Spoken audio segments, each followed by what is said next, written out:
My name is Hannah Calloway. I'm 37 years old.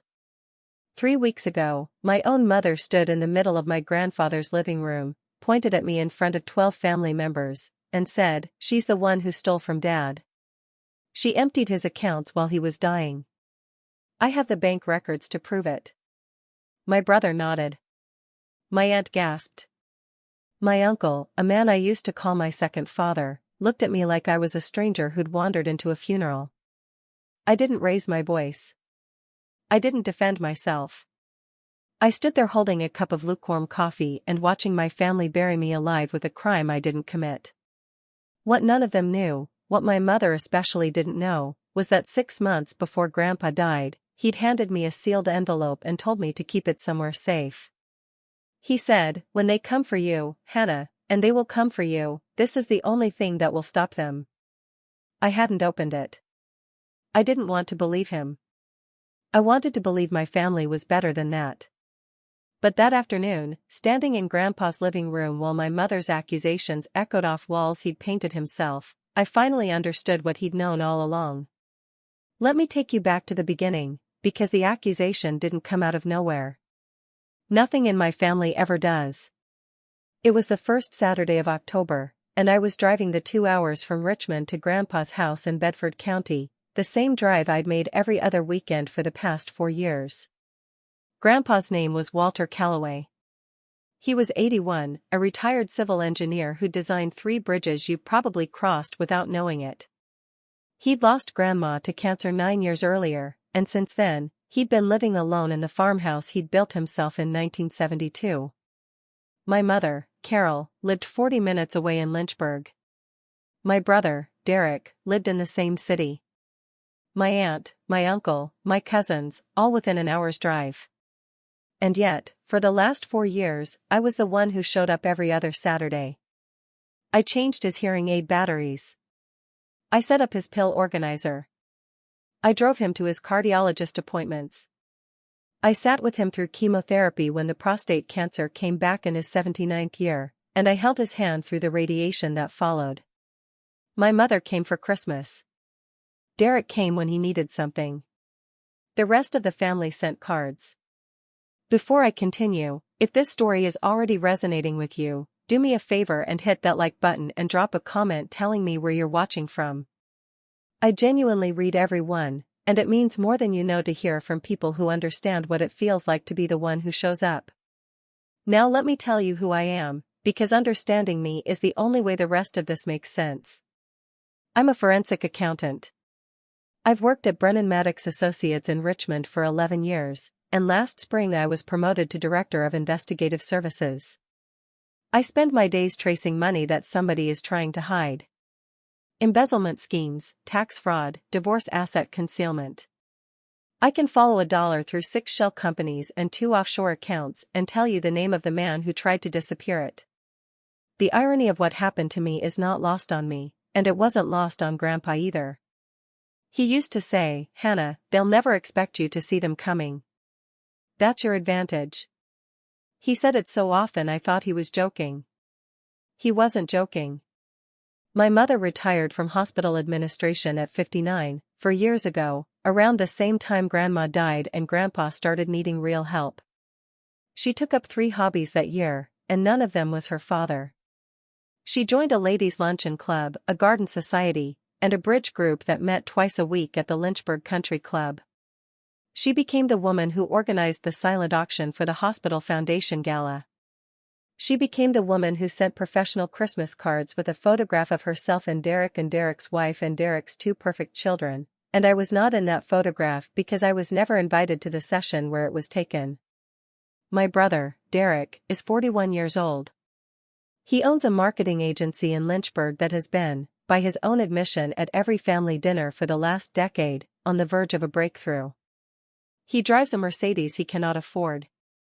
His wife, Kimberly, runs a boutique lifestyle blog that has 7,000 followers and costs them $4,000 a month to maintain. They have 2 children, Austin and Harper, aged 10 and 8, and my mother talks about those children the way other women talk about religious experiences.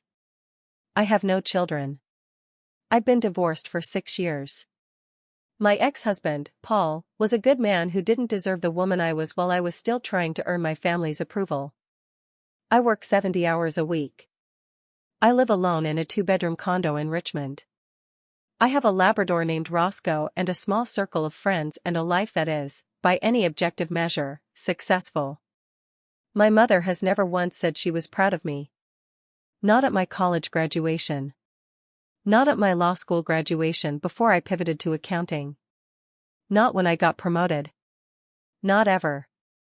Derek, on the other hand, once sold a marketing campaign to a regional car dealership and my mother talked about it at Thanksgiving for 3 years. I'm telling you all of this because the accusation that I stole from Grandpa didn't land in a vacuum. It landed on ground that had been prepared for it my entire life.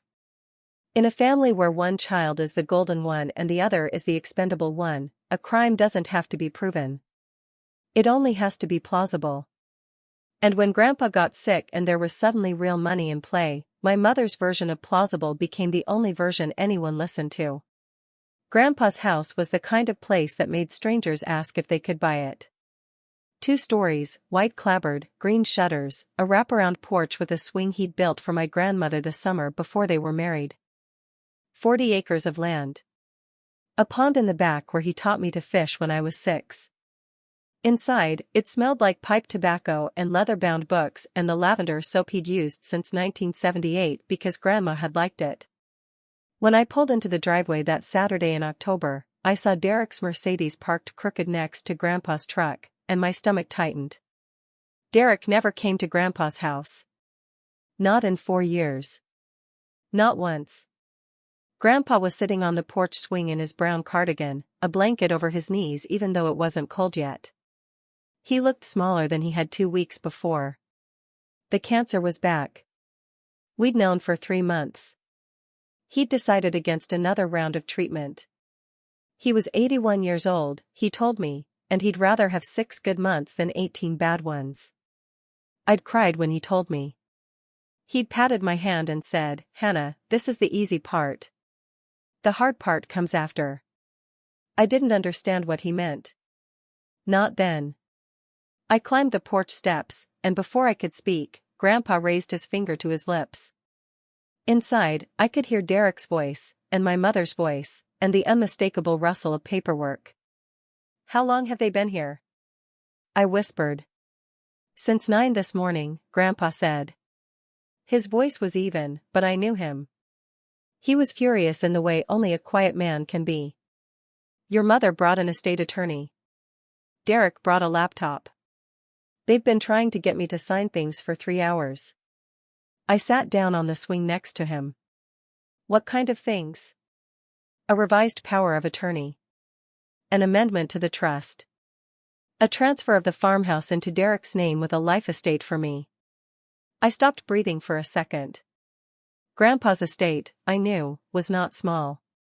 He'd invested well for 50 years. The farmhouse and land alone were worth nearly $1 million. His investment accounts, the ones he'd shown me the previous year when he'd asked me to help him review his will, totaled somewhere around $2.4 million. For a family in Bedford County, Virginia, that was a fortune. And my mother had brought an attorney to Grandpa's porch on a Saturday morning without telling me. "What did you say?" I asked. "I said I'd think about it. I said my granddaughter, the forensic accountant, was coming over and I wanted to talk to her first." He looked at me sideways, and the corner of his mouth lifted in the smallest smile I'd ever seen. "Your mother's face, Hannah. I wish you'd seen it." The front door opened before I could laugh.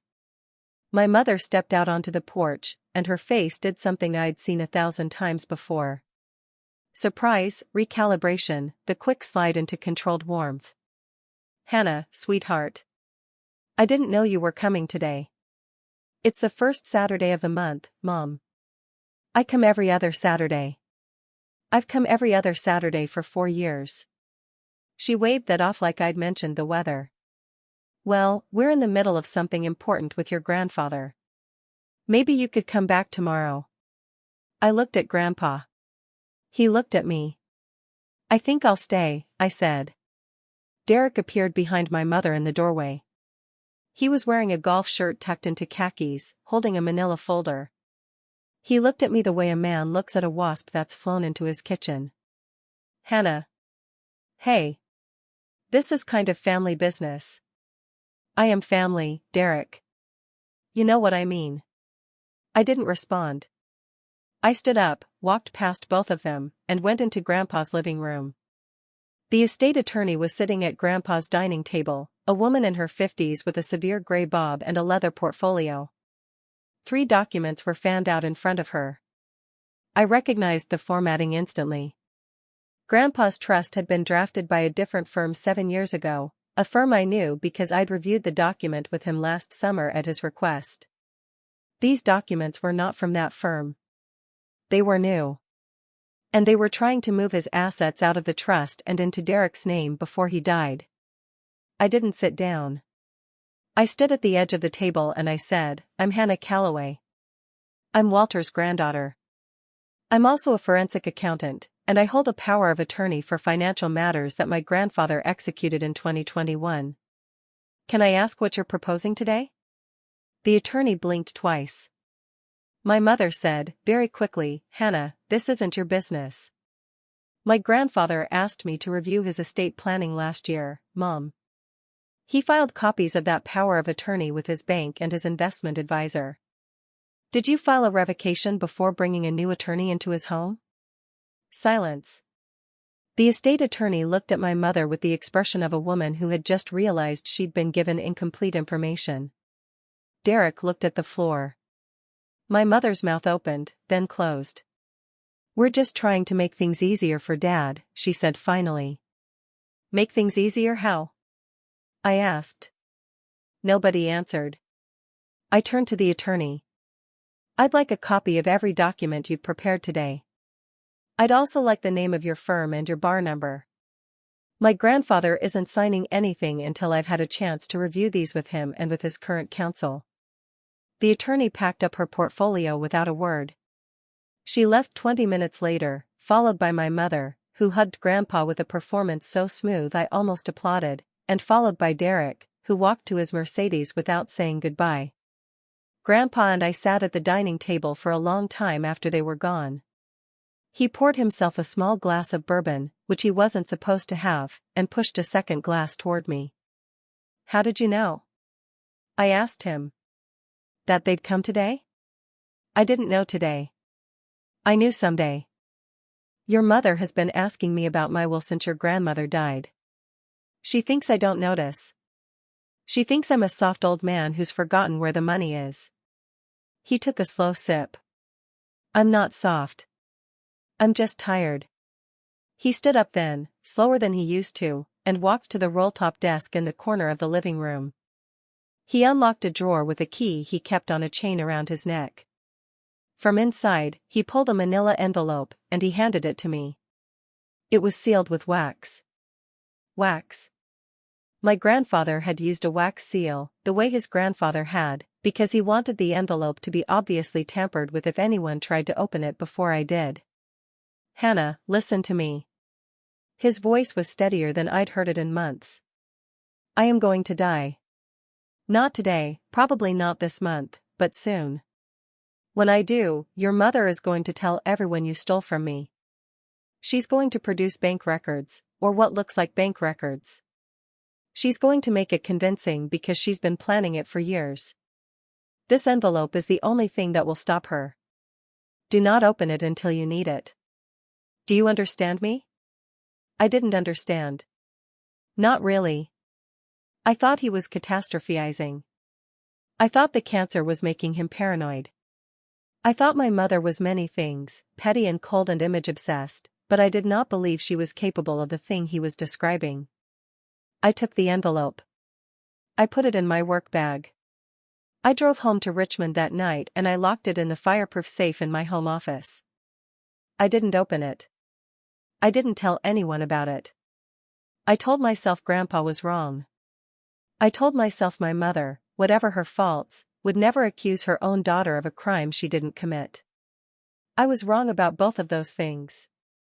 Grandpa died on a Tuesday in late March. It was quick at the end, the way he'd wanted it. He was at home. I was there. Derek came that morning after I called him. My mother arrived 2 hours later in a black dress she'd clearly pre-selected. The funeral was 4 days later, and it was the largest gathering of the Calloway family in a decade. Grandpa had 3 surviving siblings, 9 nieces and nephews, 4 grandchildren, and 2 great-grandchildren. For 3 days, I was the granddaughter everyone hugged. I was the one who had been there. Aunt Rebecca, my mother's older sister, held my face in her hands at the reception and said, "He loved you most, Hannah." We all knew. He used to tell me so. My mother overheard. I watched her face change. I watched her file it away. 3 weeks after the funeral, Grandpa's attorney, a man named Theodore Pritchard who'd known Grandpa for 30 years, called a meeting at his office in Bedford for the reading of the will. Everyone was there. My mother, my Aunt Rebecca, my Uncle James, Derek, his wife Kimberly, 2 cousins, and me. The will was straightforward and exactly what Grandpa had described to me last summer. Small bequests to his siblings. $20,000 each to his great-grandchildren for education. The farmhouse and 40 acres to me. The bulk of the investment accounts, roughly $1.8 million after taxes and bequests, also to me. A single bequest to my mother of $200,000. A single bequest to Derek of $100,000. The room went quiet in a way I'd never experienced before. My mother made a sound that was not a word. Derek's wife Kimberly stood up and walked out of the room. My Uncle James, who had barely spoken to me in 10 years, looked at my mother with a slow, dawning horror. And my mother, Hannah Calloway, turned in her chair to face me directly, and she said in a voice that was almost gentle, "Hannah, what did you do to him?" That was the first sentence of the accusation. It was not the last. Over the next 10 days, my mother made phone calls. A lot of phone calls. She called my Aunt Rebecca. She called my Uncle James. She called my cousins. She called Grandpa's 3 surviving siblings in Florida and Ohio and North Carolina. She told all of them, with increasing confidence and increasing detail, that I had manipulated a sick old man. That I had isolated him. That I had used my forensic accounting background to restructure his finances in my favor. That there were irregularities in his bank accounts she couldn't explain. And then, 10 days after the reading of the will, she invited the entire family to a memorial gathering at Grandpa's house. A way to say goodbye together, she said in the group text. A way to heal as a family. I almost didn't go. Something in my chest told me not to. But I went. Because the house was mine now, and because I thought, foolishly, that family was still family. I pulled into Grandpa's driveway on a Sunday afternoon in April. 12 cars were already parked in the gravel lot he'd graded himself 30 years ago. I walked up the porch steps. I opened the door. And my mother was waiting for me with a folder in her hand and a room full of witnesses behind her. The smell hit me first. Grandpa's house had always smelled like pipe tobacco and leather and lavender soap. That afternoon, it smelled like store-bought lemon cleaner and somebody else's perfume. My mother had been there since morning. The furniture had been rearranged. Grandpa's leather reading chair, the one he'd sat in every evening for 40 years, had been pushed against the far wall to make room for a folding buffet table stacked with cheap catering trays. A framed photograph of Derek and his children had been placed on the mantel where Grandpa's wedding photograph used to sit. Grandpa's photograph was gone. I saw it in the first 3 seconds, and I understood immediately what kind of gathering this was going to be. This wasn't a memorial. This was a trial. Derek was already there, standing by the fireplace with a drink in his hand at 2 in the afternoon. Kimberly was there in a black dress she'd clearly bought new, air-kissing my cousin Melissa by the window.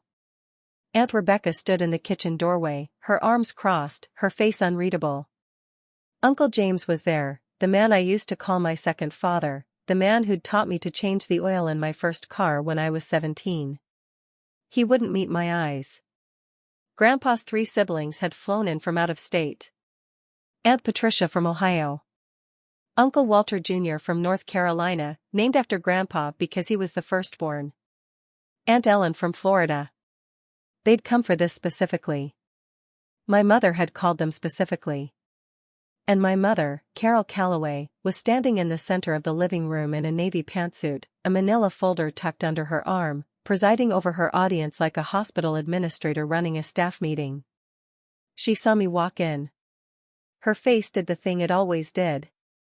The quick recalibration into controlled warmth. "Hannah, honey. You made it. Come in, come in. There's coffee in the kitchen." I didn't move from the doorway. I scanned the room once, slowly, the way I scan a conference room before a deposition. 12 family members. 1 folder. 0 neutral parties.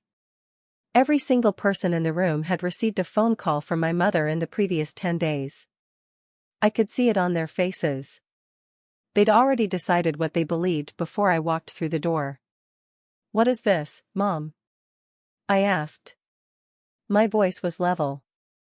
She pressed her hand to her chest. "This is a family gathering, Hannah. We're remembering your grandfather. You moved his photograph. I was just reorganizing a little. This house has so much potential."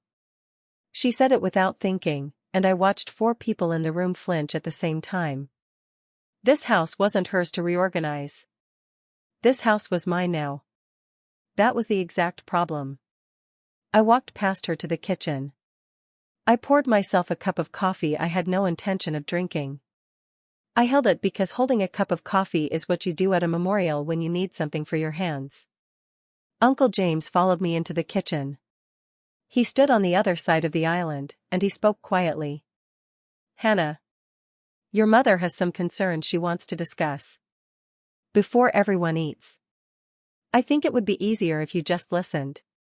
"What kind of concerns, Uncle Jim?" His eyes flicked away. "Financial ones." There it was. I set the coffee cup down on the counter. My hands were perfectly steady. That surprised me. I'd spent my entire career walking into rooms where men in $2,000 suits tried to convince me that their offshore accounts were clerical errors. I knew the feeling of a room that had already decided you were lying. I'd just never felt it in the house my grandfather had built for me. "All right," I said. "Let's hear them." I walked back into the living room. 12 faces turned toward me. My mother was standing exactly where I'd left her, but now the folder was open in her hands. "I didn't want to do this today," she began, and every single word was rehearsed. I could hear the rehearsal in her cadence. "But we're all here, and I think the family deserves answers. Before anyone makes decisions about what happens next with Dad's estate." She lifted the first document from the folder. "These are Dad's bank statements from the last 18 months of his life. I requested them from First Virginia last week as the executor of one of his smaller accounts." She paused for effect. "There are significant irregularities." Aunt Patricia leaned forward. Uncle Walter Jr. crossed his arms. Aunt Ellen's mouth tightened. "Between October of last year and February of this year, a total of $460,000 was moved out of Dad's primary investment account. 6 separate transfers. All of them authorized by power of attorney." My mother's eyes lifted to mine. "Hannah is the only person who held a power of attorney for Dad's finances." The room shifted. I felt it physically, the way you feel a barometric drop before a storm. Derek set his drink down. Kimberly made a small, theatrical gasp. Aunt Rebecca's arms dropped to her sides. I didn't move. I didn't speak. I let her continue. "I'm not accusing anyone of anything," my mother said, which is the sentence every liar says right before they accuse someone of something. "But these transfers happened while Dad was seriously ill. While he was on pain medication. While he was, frankly, not always himself. And the money went somewhere, and nobody in this family knows where." She passed the documents to Aunt Patricia, who passed them to Uncle Walter Jr., who passed them to Aunt Ellen. I watched them read. I watched them do the math.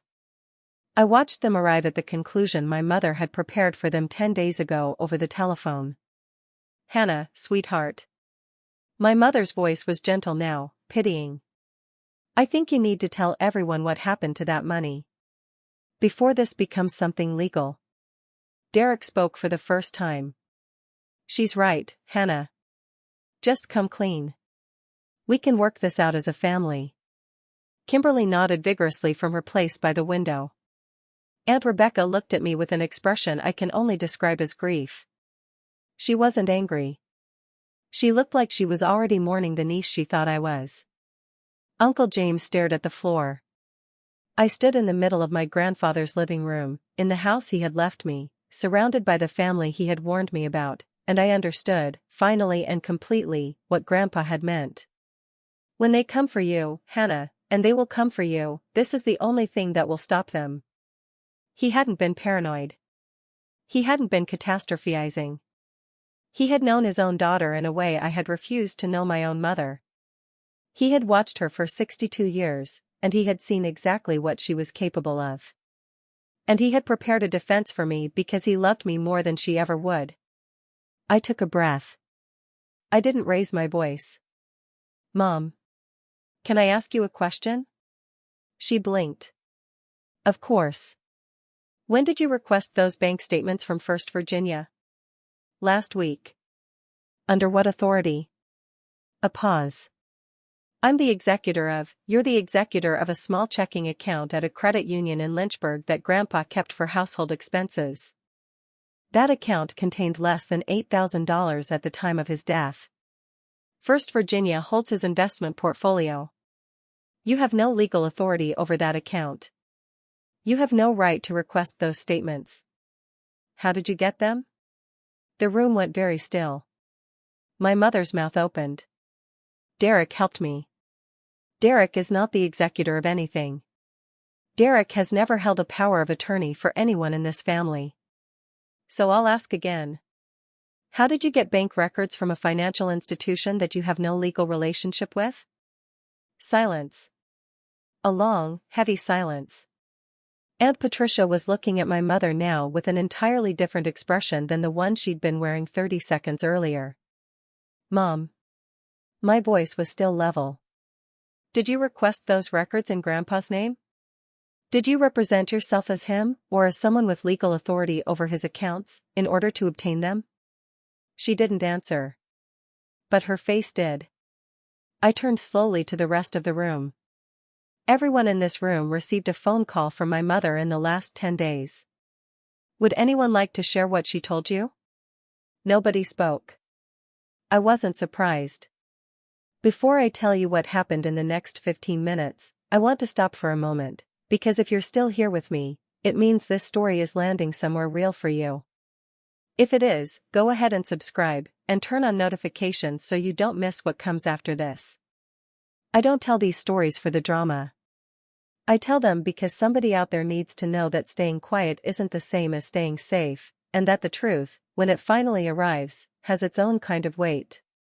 Now let me tell you what was in that envelope. I walked to the roll-top desk in the corner of the living room. The desk that had belonged to my great-grandfather, that my grandfather had inherited at 19 and used every day for 62 years. The desk where he had written me the envelope. I didn't have the envelope with me.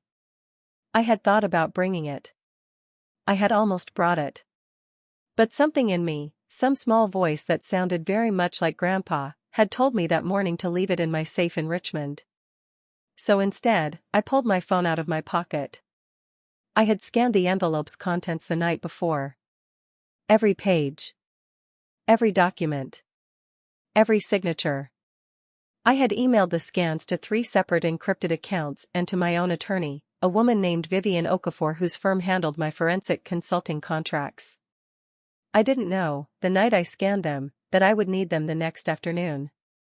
But Grandpa had taught me something in the 4 years I'd taken care of him. Prepare for the world as it is, not the world as you wish it were. I'm going to share something on the television, I said, walking to the flat screen mounted above the fireplace. Grandpa kept the password for this written down in the kitchen drawer, in case anyone ever needed to use it. I connected my phone. The screen blinked to life. The first document appeared. 12 family members turned toward it. "This is a letter my grandfather wrote to me on October 4th of last year," I said. "The same day my mother and Derek tried to get him to sign an amended trust and a transfer of the farmhouse into Derek's name. The same day they brought an estate attorney to his porch without my knowledge. The same day he realized his own daughter was trying to move his assets while he was dying." I didn't read the letter aloud. I let them read it. I watched their faces.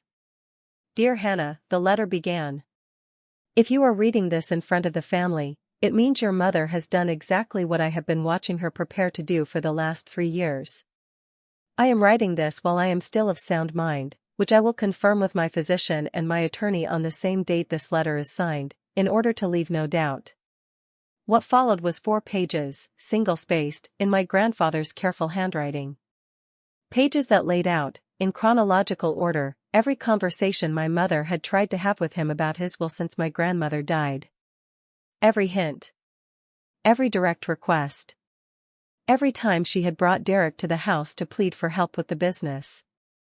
Every time she had suggested, without suggesting, that leaving the farmhouse to Hannah would be unfair because Derek had children. Every time she had tried, in the months after the cancer came back, to convince him that his forensic accountant granddaughter might be taking advantage of his condition. Grandpa had documented all of it. With dates. With context. With his own commentary. And at the end of the letter, he had written a single paragraph that I watched my Uncle James read twice. "I leave the farmhouse and the majority of my investment accounts to my granddaughter Hannah because she is the only member of my family who treated me like a person and not like an inheritance. I make this decision in full possession of my mental faculties, on the advice of no one but my own conscience, and against the wishes of a daughter who has not visited me on a weekend in 3 years. If she contests this will, or if she attempts, as I expect she will, to blame Hannah for the distribution of my estate, this letter and the accompanying documents are my testimony from beyond the grave." Signed, Walter J. Calloway. Dated, notarized, and witnessed by his physician and his attorney Theodore Pritchard. The room did not breathe. I swiped to the next document. This one was a detailed accounting. 6 pages. My grandfather, with my help, had prepared it in December, 3 months before he died. It explained, transaction by transaction, where every single dollar of the $460,000 my mother had referenced had gone. Not to me. Not a single dollar had gone to me. The money had been transferred, at my grandfather's explicit instruction and with full documentation, into 6 separate accounts. The first was a charitable trust in my grandmother's name at Bedford Memorial Hospital, where she had died. $150,000, designated for the oncology unit that had cared for her.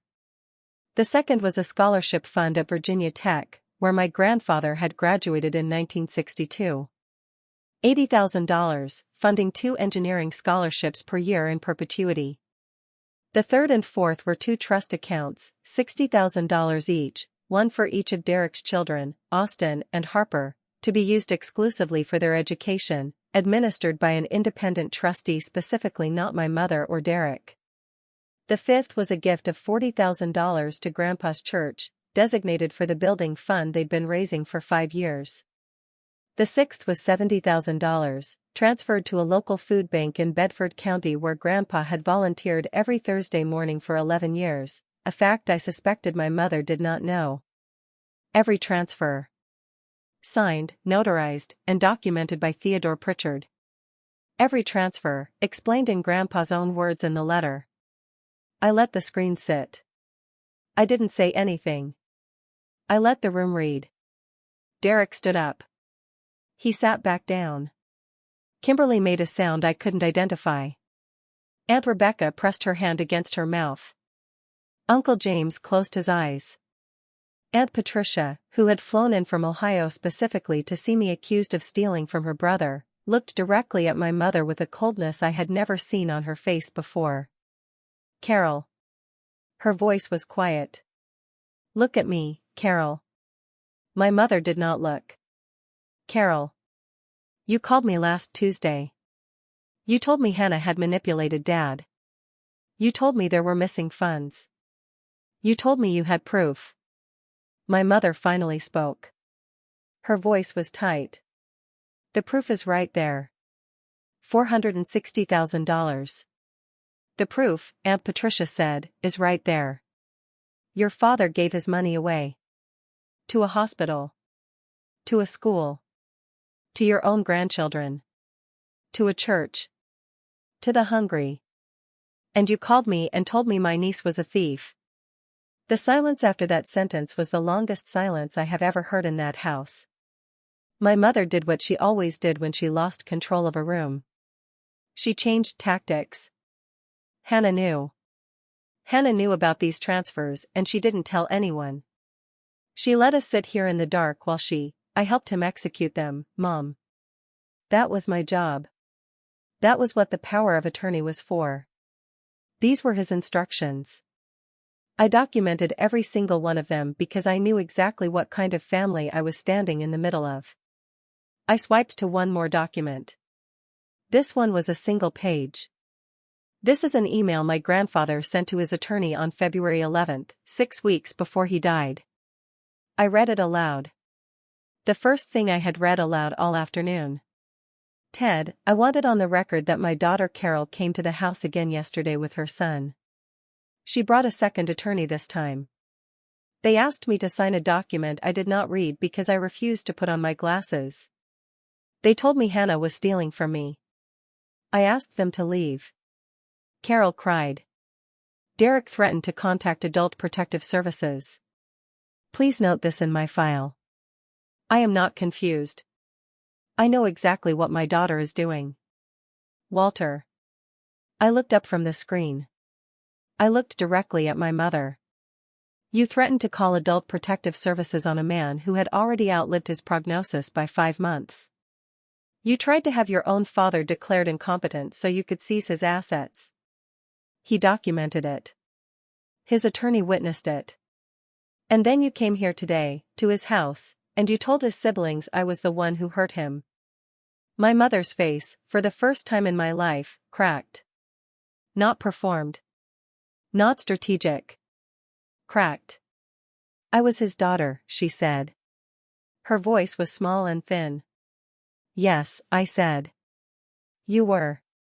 Aunt Patricia stood up. She walked across the room. She did not go to my mother. She came to me. She put her hand on my arm. Hannah.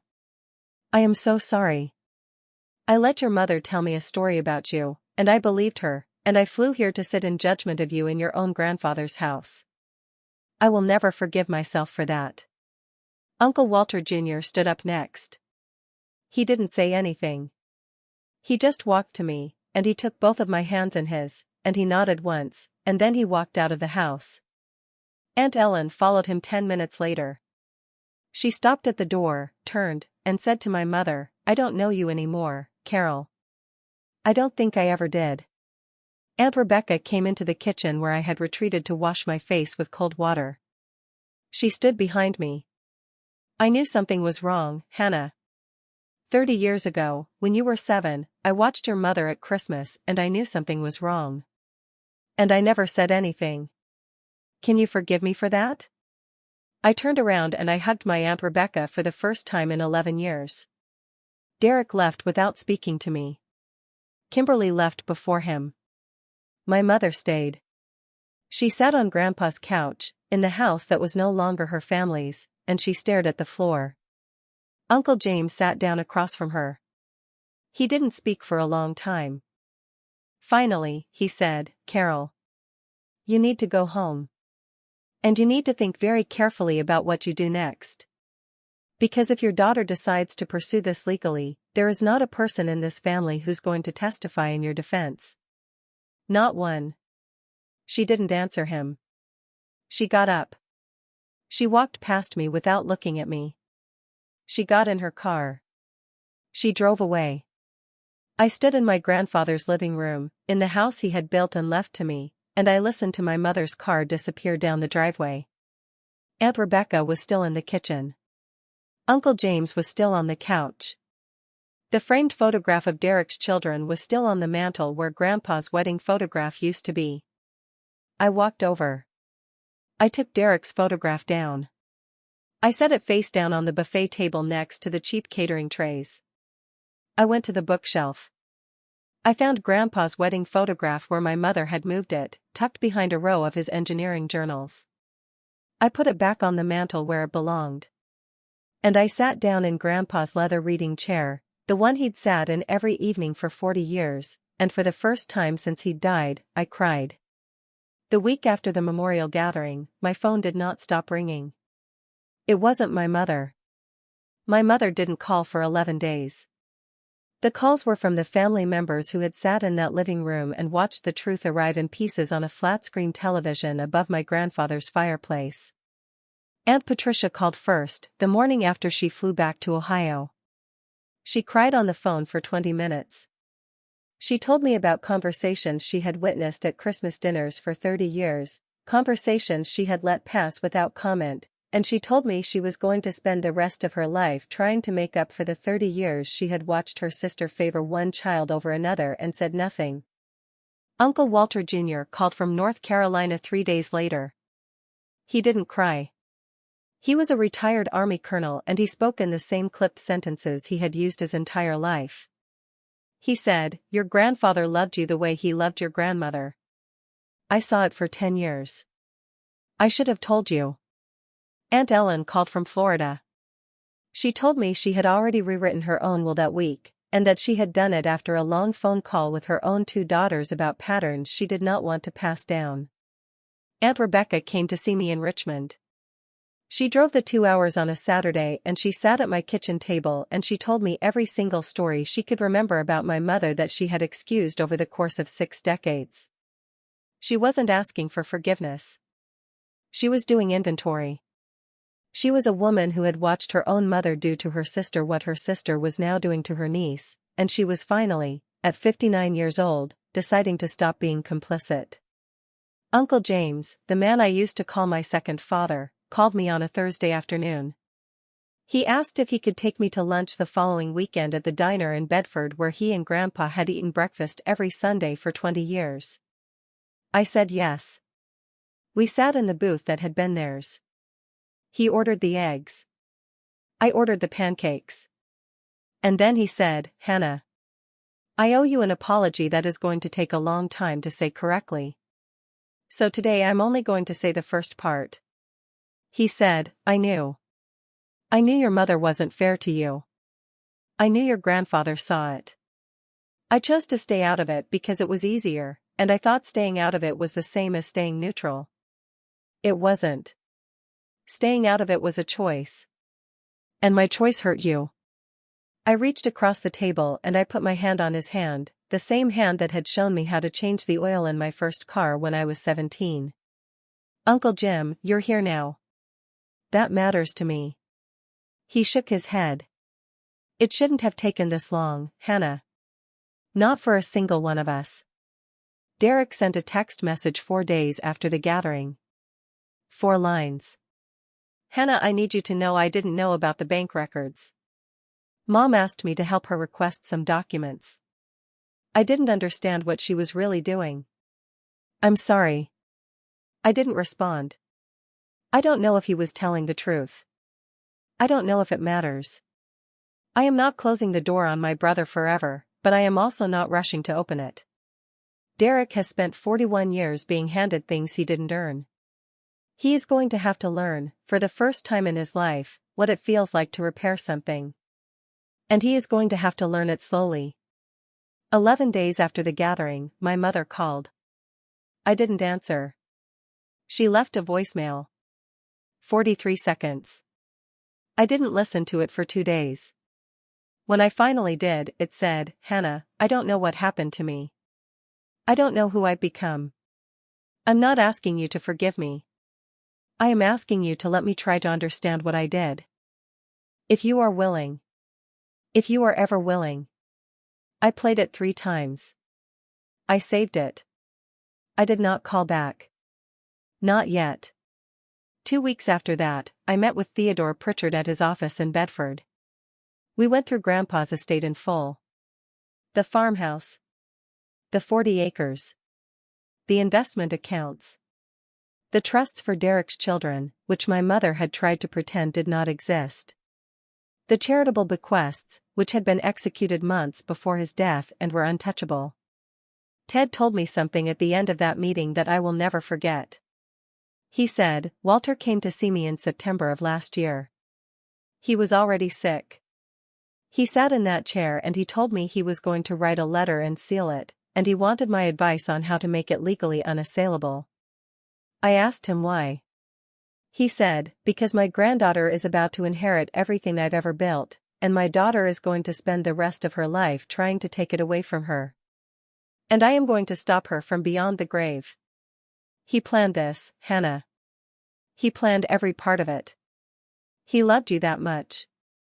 I did not cry in Ted's office. I cried in the parking lot, in my car, for a very long time. 6 weeks after the gathering, I moved into the farmhouse. Not permanently. I kept my condo in Richmond. But I took a sabbatical from Brennan Maddox, the first real break I had taken in 11 years, and I spent the summer in Bedford County. I painted the upstairs bedrooms. I fixed the porch swing. I cleaned out Grandpa's closet myself, one shirt at a time, and I kept 3 of his cardigans. I planted a garden in the side yard where Grandma's garden had been before she died. Roscoe, my Labrador, ran the 40 acres like he had been born on them. Aunt Rebecca came to visit once a month. Aunt Patricia flew in from Ohio in July and stayed for 10 days. Uncle James came over on Sundays and we sat on the porch and we drank coffee and we talked about Grandpa. We told stories I had never heard. He told me about the summer Grandpa built the porch swing for Grandma, and how Grandpa had sanded the armrests for 3 days because he wanted them smooth enough that she would never get a splinter. And I realized, sitting there on that porch in the heat of a July afternoon, that I was not alone. I had lost the family I grew up in. That was real. That was a grief I was going to carry. But I had also found the family that had been there the whole time, standing at the edges of the photograph, waiting for me to notice them. In August, I made a decision I had been thinking about for 3 months. I called Ted Pritchard. I told him I wanted to establish a foundation in my grandfather's name. I told him I wanted to fund it with $100,000 from my inheritance, and I wanted it to provide legal and financial advocacy for elderly people whose families were trying to manipulate them. People like Grandpa would have been, if he hadn't been sharp enough to see it coming. People whose daughters brought attorneys to their porches on Saturday mornings. Ted drafted the paperwork. We named it the Walter J. Calloway Foundation for Elder Financial Protection. We launched it in October, on the 1-year anniversary of the day Grandpa had handed me the envelope. At the launch, I stood in front of a small crowd of family and a few journalists and a lot of lawyers, and I said, "My grandfather taught me that the truth is a patient thing. It will wait for you. It will wait as long as it needs to. But you have to be willing, when the moment comes, to stand up and speak it. This foundation is for the people who don't have a grandfather who saw it coming. Because most people don't. And they deserve to." Aunt Patricia was there. Uncle James was there. Aunt Rebecca was there. Aunt Ellen had flown in. Uncle Walter Jr. had driven up from North Carolina. My mother was not there. I had not invited her. I was not ready. Derek was there. He stood at the back. He did not speak to me. He nodded once, across the room, and he left before the reception. It was more than I expected and less than I hoped for, which is, I have learned, the honest description of most family relationships. It is January now. The farmhouse is cold in the mornings. Roscoe sleeps at the foot of Grandpa's old bed, which is my bed now. I am back at work in Richmond full-time. I drive to Bedford every other weekend, the same way I used to drive there to take care of Grandpa, except now I am taking care of the house he built. I have not spoken to my mother in 9 months. Last week, she sent me a letter. Handwritten. 4 pages. She did not ask me for anything. She did not explain herself. She told me, in detail, about her own mother, my grandmother on her side, and the things that had happened to her when she was a child that she had never told anyone. She told me she was seeing a therapist, a real one, twice a week. She told me she had begun to understand, slowly and painfully, that she had done to me what had been done to her, and that understanding it did not excuse it, and that she did not expect me to forgive her, but that she wanted me to know that she was trying to become a person who could someday deserve a conversation. I read the letter 4 times. I put it in the fireproof safe in my home office, in the same drawer where the envelope from Grandpa had lived for 6 months. I did not respond. But I did not throw it away. I am not ready to let her back in. I may never be ready. Or I may, in a year or in 5, write her back and tell her I am willing to have coffee in a neutral place. I don't know. What I know is that I am no longer the woman who drove home from her parents' house swallowing every wrong because it was easier than naming it. I am no longer the daughter who believed that if she just achieved enough, her mother would finally see her. That daughter did not make it out of the farmhouse on the day of the memorial gathering. She was replaced by someone my grandfather had been trying to help me become for 40 years. Someone who tells the truth. Someone who does not apologize for her inheritance. Someone who knows the difference between the family that raised her and the family that chose her. I stood on the porch this morning with a cup of coffee, watching the sun come up over the 40 acres my grandfather had walked every day for 50 years. Roscoe was asleep on the swing. The air smelled like wood smoke and frost. And I thought about what Grandpa had said to me the day he handed me the envelope, the words I hadn't understood at the time. "Hannah, this is the easy part. The hard part comes after." He was right. The confrontation was the easy part. The hard part is the life you have to build on the other side of it. The hard part is learning to trust a family that failed you for 37 years, slowly, one Sunday dinner at a time. The hard part is forgiving the parts of yourself that kept absorbing the damage long after you knew better. The hard part is answering, or not answering, a mother's letter. The hard part is waking up in a house your grandfather built and accepting that you belonged in it all along, and that nobody gets to tell you otherwise. I have the house now. I have the land. I have the truth on paper, in my grandfather's handwriting, sealed in wax, filed with an attorney, and witnessed by people who will never again look at me the way they looked at me on the day of the memorial gathering. But the thing I have that matters most, the thing he actually left me, is not any of that. What he left me was permission. Permission to stop performing. Permission to stop earning what was already mine. Permission to walk into a room full of my own family, to be accused of a crime I did not commit, and to stand there holding a cup of lukewarm coffee with my hands perfectly steady, because somewhere in a fireproof safe in Richmond, a man who had loved me for 37 years had already written my defense. He had seen me. He had always seen me. And the woman standing on the porch this morning, watching the sun come up over land that is now hers, is the woman he always knew I could be. I just needed a sealed envelope and a room full of witnesses to finally become her. Thank you so much for watching until the end.